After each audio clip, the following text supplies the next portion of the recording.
shift in the past 90 days, and meaning like things that are essentially like breaking their sales pattern. They're increasing in interest, as well as new items in their categories. We built this software from scratch to solve our own problems starting in 2001. It's not only the reason for our survival, but the reason we've been a Publishers Weekly fastest growing publisher 3 years in a row. Now we want to share it with you. Join Working Lit and get back the agency to understand your publishing business, market and sell your books, and painlessly pay royalties. Working Lit, doing the math for publishers. Visit workinglit.com to give it a try for free. So if they are a children's confectionery that has a regional main focus, they can get those books.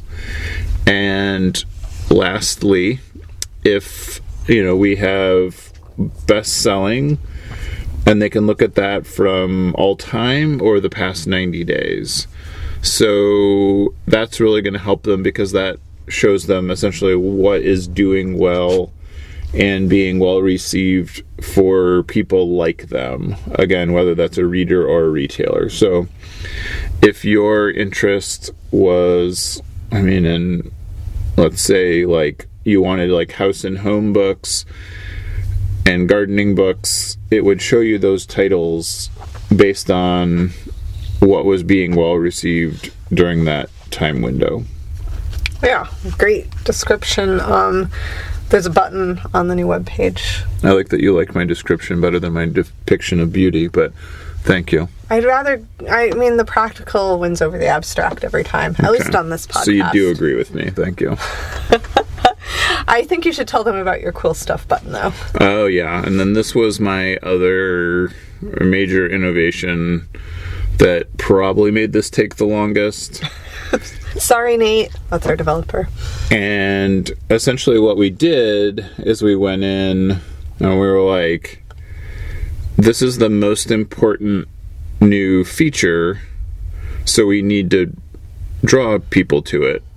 And so Nate very cleverly created an animation where it like slides onto the edge of the screen, and that so you don't miss it, because I noticed that when the newsletter slid onto the screen, it was like the most notable element. So I was like, okay, so this is what is practical here. And so it says, want help finding cool stuff.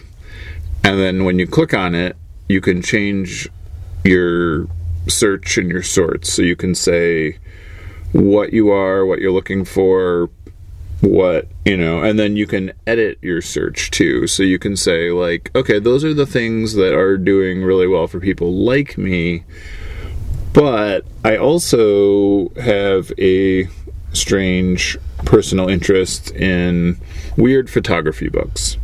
So let's add those to the mix too. And you can do that as well. Or you can say like, it's going a little bit too heavy on books about boating, so let's scratch that and figure out some stuff that would be a little more applicable for me.